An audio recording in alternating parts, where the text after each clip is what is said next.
इस ऑर्डर के आने के बाद जो है वो हम हाई कोर्ट में भी जाएंगे और हाई कोर्ट से भी अभी हमें कुछ नहीं मिलती है तो हम सुप्रीम कोर्ट तक जाएंगे इस चीज़ को लेकर। ये मदर जो है वो कैसे अपनी एक 3 साल के बच्चे को अपने से दूर होने दे सकती है, ये एक क्वेश्चन है। तो वो सिर्फ इस बच्चे का यूज कर रही है एज ए टूल कि उससे पैसे कैसे मिल सकते हैं हमें।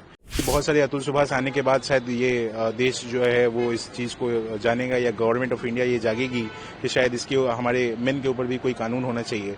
इन अपराधियों को छोड़ने वाले नहीं हैं, एट द एंड तक घसीटेंगे, जहां तक घसीटना होगा वहां तक घसीटेंगे।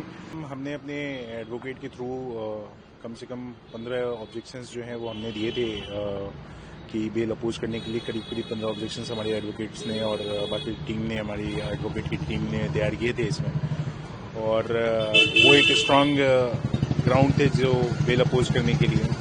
बट जजमेंट जो भी आया है वो कोर्ट का, वो हमें अभी पूरा मिला नहीं है, पूरी ऑर्डर की कॉपी आई नहीं है कि किस बेसिस पे जज ने ये बेल दिया है।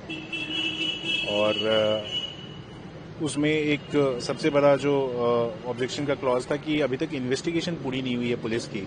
इवन दो निकिता के जो चाचा हैं वो सुशील सिंघानिया, वो भी अभी तक गिरफ्तार नहीं हुए हैं, तो अभी तक इन्वेस्टिगेशन प्रॉपर तरीके से कंप्लीट हुई नहीं थी। फिर भी ऑब्जेक्शंस को उन्होंने कंसिडर किया है या नहीं किया है, ये तो ऑर्डर की कॉपी आने के बाद ही हमें पता चलेगी। फिर भी हम लोगों ने जो नेक्स्ट स्टेप अभी जो हमें लेना है वो इस ऑर्डर के आने के बाद जो है वो हम हाई कोर्ट में भी जाएंगे और हाई कोर्ट से भी अभी हमें कुछ नहीं मिलती है तो हम सुप्रीम कोर्ट तक जाएंगे इस चीज़ को लेकर। सुसाइडल वीडियो अगर आपने देखा हो या सुसाइड नोट में जिस तरह से मेरे भाई ने बताया है कि वो एक बच्चे को किस तरह से टूल के थ्रू यूज कर रही है, वो अभी भी बेल से आने के बाद भी उसे टूल की तरह यूज ही करेगी। जिस तरह से मुझे बेंगलुरु पुलिस ने ये हेवियस कॉर्पस में उन्होंने रिप्लाई फाइल किया है, उसमें बताया गया है कि बच्चे को जो है वो एक स्कूल है सतयुग दर्शन स्कूल फरीदाबाद में, उन्होंने उसमें उसको डाल रखा है। जो उन्होंने 17 जनवरी को डाला था जो फॉर्म में लिखा है, उस फॉर्म में उस स्कूल ने ये भी कंसीडर नहीं किया है कि उस बच्चे का जो है वो फादर का नाम कहाँ है, जबकि बर्थ सर्टिफिकेट लगाया गया है उस पर फादर का नाम लिखा है। तो ये क्या मैनिपुलेशन नहीं है कि बच्चे के नाम फादर का नाम लिखे होने के बावजूद भी उस एडमिशन फॉर्म में उसने फादर का नाम कंसिडर नहीं किया है?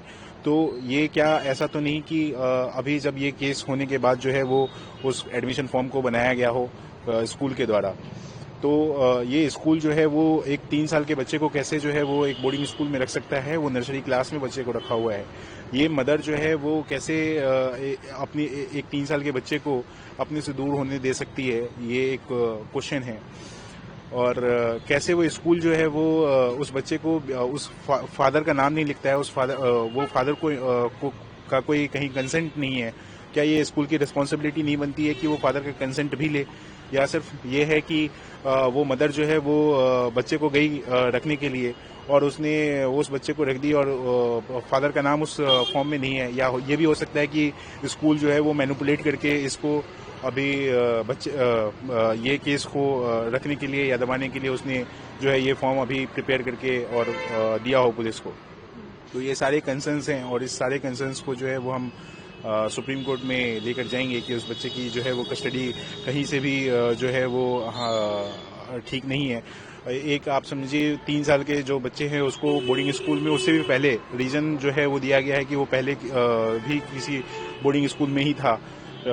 जो तो आप ये समझ सकते हैं कि उस माँ को क्या उस बच्चे से प्यार है या सिर्फ वो सिर्फ इस बच्चे का यूज कर रही है एज ए टूल कि उससे पैसे कैसे मिल सकते हैं हमें?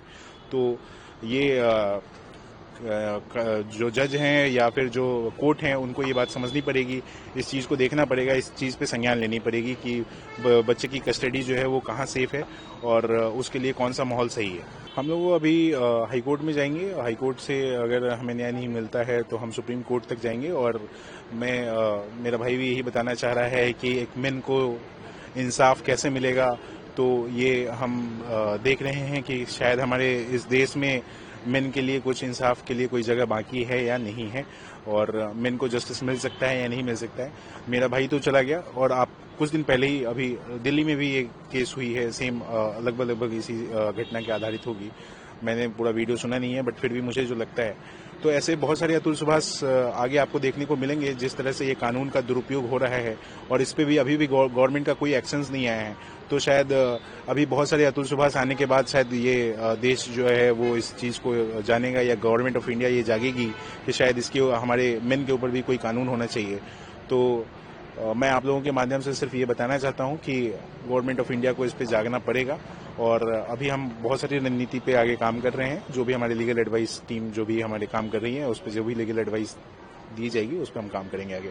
लेकिन हम इन अपराधियों को छोड़ने वाले नहीं हैं, एट द एंड तक घसीटेंगे, जहां तक घसीटना होगा वहां तक घसीटेंगे, चाहे सुप्रीम कोर्ट ऑफ इंडिया से के पास लेके जाना हो, या हमें धरना प्रदर्शन करना हो, या अनशन पे बैठना हो। सारी चीजें करने के लिए हम रेडी हैं, और एट द एंड तक की ये फाइट है।